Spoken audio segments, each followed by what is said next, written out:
ஈரோடு கிழக்கில் இருக்கக்கூடிய இந்த பன்னீர்செல்வம் பூங்கா அருகாமையில் தேவாலயத்தில் வாசலில் வந்து வழிபாடு செஞ்சு முடிச்சுட்டு வரவங்கள்ட்ட நாங்கள் வாக்கு கேட்குறோம். நாங்கள் ரொம்ப ஜனநாயக முறையில் அறவழியில் வாக்கு கேட்குறோம். இந்த சமயத்தில் வந்து திமுகவோட கைகுலிகள் வந்து ஒரு இழிவாக சித்தரித்து ஒரு பதாகங்கிற ஒரு சூரட்டிங்கிற இந்த துண்டறிக்கைங்கிற பேரில் ஒரு இழிவாக சித்தரித்து இந்த துண்டறிக்கை வந்து நாங்கள் கொடுக்குற அதே இடத்துல கொடுக்குறாங்க.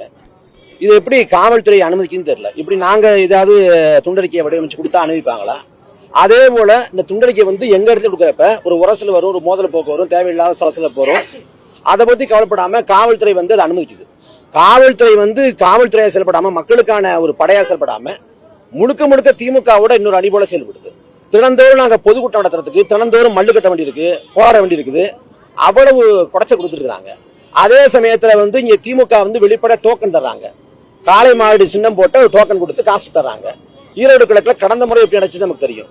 இப்ப இந்த முறையும் காசு கொடுக்குறாங்க. எல்லா முறைகேடும் நடக்குது. அந்த முறைகேட்டை எல்லாம் காவல்துறை ஒருபோதும் கண்டிக்கவோ தட்டி கேட்கவோ முன் வரல. ஆனா நாம் தமிழர் கட்சி பொதுக்கூட்டம் நடத்துறதுக்கும் கருத்து பரவல் செய்யறதுக்கும் தொடர்ச்சியா இடையூறு செய்றாங்க. அப்ப நாங்க வந்து மக்கள்கிட்ட வர்றோம்.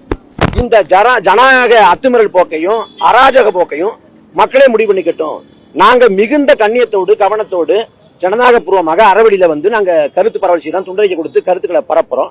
ஆனா எங்களுக்கு தொடர்ச்சியாக இடையூறு வந்து காவல்துறை செஞ்சு கொடுக்குது. அப்ப நாட்டு மக்கள் முடிவு பண்ணிக்க வேண்டியதுதான். யார் வேணாலும் தோற்கலாம். இங்க தேர்தல் முறையில யார் வேணாலும் தோற்கலாம். ஆனா ஜனநாயகம் தோற்றக்கூடாது. இங்க ஜனநாயகத்தை தோற்கடிப்பதற்கான வேலை நடக்குது. அதை தான் நாங்கள் களங்காடுறோம்.